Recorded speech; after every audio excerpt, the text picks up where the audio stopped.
ভোরবেলা উঠে হাফসানাফিকে স্কুল মাদ্রাসাতে পাঠালাম, পছন্দ মতন গাছ লাগালাম, শবে বরাত উপলক্ষে খিচুড়ি রান্না করলাম। সবটা নিয়েই থাকছে আজকের ব্লগটা। তো চলুন দেরি না করে শুরু করা যাক। হ্যালো গাইস, আসসালামু আলাইকুম, this is me Suraiya and welcome to my new blog. যেহেতু হাফসানাফি খুবই সকালবেলা স্কুল এন্ড মাদ্রাসাতে যায়, সো এই সকালবেলা ডিম এবং ব্রেডই একমাত্র ভরসা। হালকা পাতলা নাস্তা করে নাফি মাদ্রাসাতে চলে গেল, আর আমি দাঁড়া দেখতেছিলাম। বেশ কয়েকদিন ধরে সকালবেলা ওঠা হয়, আর এই সকালের ওয়েদারটা এত বেশি সুন্দর, তা আমিও হাফসাকে স্কুলে নিয়ে যাচ্ছিলাম। যেহেতু নতুন স্কুল, সবকিছুই নতুন, তাই একটু মানিয়ে নিতে প্রবলেম হওয়ারই কথা, তাই প্রথম আমি দিয়ে আসতেছিলাম। সকাল সকাল ফুল দেখলে তো মন ভালো হয়ে যাওয়ারই কথা। এই ফুলটা পেয়ে আবার আমি একটু ফটোশুট করতেছিলাম। ওকে স্কুলে নিয়ে এসে ওকে আবার এখান থেকে ব্রেড কিনে দিলাম। এরপরে আমি আমার মতন কাজ কমপ্লিট করে বাজার করে বাসায় আসলাম। বাজার করে আসতে দেরি, কিন্তু আমার ছাদে আসতে দেরি হয় না, কারণ আমি অলরেডি গাছ নিয়ে আসছি সেই গাছগুলো লাগাবো জন্য। এখানে আমার লাউ গাছ মাশাআল্লাহ অনেক বড় হয়ে গেছে, আর ছাদে অলরেডি মাটি ছিল।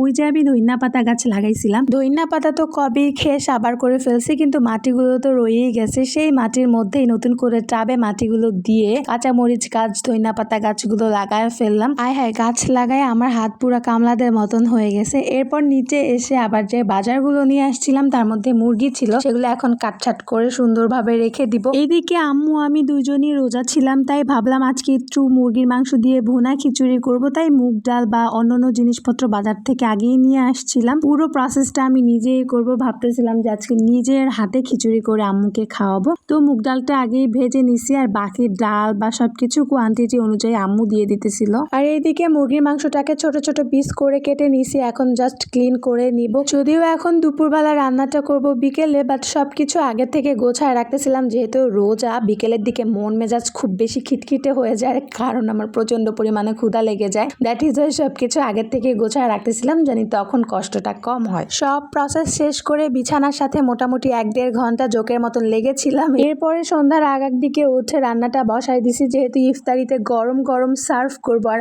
আম্মুর সুন্দর অ্যাপ্রিসিয়েশন পাবো। তাই সত্যি বলতে দিন যত যাচ্ছে দায়িত্ব ব্যস্ততা সবগুলোই কেমন জানি বেড়ে যাচ্ছে, আর আমার কাছে মনে হয় আম্মুর ছোট ছোট শখ কিংবা ভালো লাগা মন্দ লাগা এগুলো ফুলফিল করার ঠিক টাইমই এখন। কারণ ছোটবেলায় আমাদের শখ তারা পূরণ করে আসছে, আর এখন এই বয়সে এসে তার ছোট ছোট শখগুলো পূরণ করার দায়িত্ব কেবলই সন্তান হিসেবে আমাদের। তো যাই হোক, এখানে তার পছন্দ অনুযায়ী খিচুড়িটা রান্না করতেছিলাম। যদিও সে বলে নাই, সে মুখ ফুটে কখনোই কিছু বলে না। এটা আমার পার্সোনাল ভালো লাগা থেকে করতেছিলাম, যে ইফতারিতে একটু গরম গরম খেতে হয়তো বা তারও ভালো লাগবে, আমারও ভালো লাগবে। তো এখানে এখন সব মশলা দিয়ে সুন্দর করে কষায় নিতেছিলাম, আর আলু গাজরটাকে এখানে বড় বড় টুকরা করে কেটে নিছি, যে খিচুড়ির মধ্যে দিলে ভালো লাগবে। তো মাংসের সাথে এখন আলু গাজর এগুলোকে কষায় নিব, তাই মাংসের আগে এগুলোই দিয়ে ভালোভাবে কষায় নিছি। এবার ছোট ছোট মাংসের টুকরোগুলো এই মশলা এবং আলু গাজরের মধ্যে সুন্দর করে দিয়ে দিছি।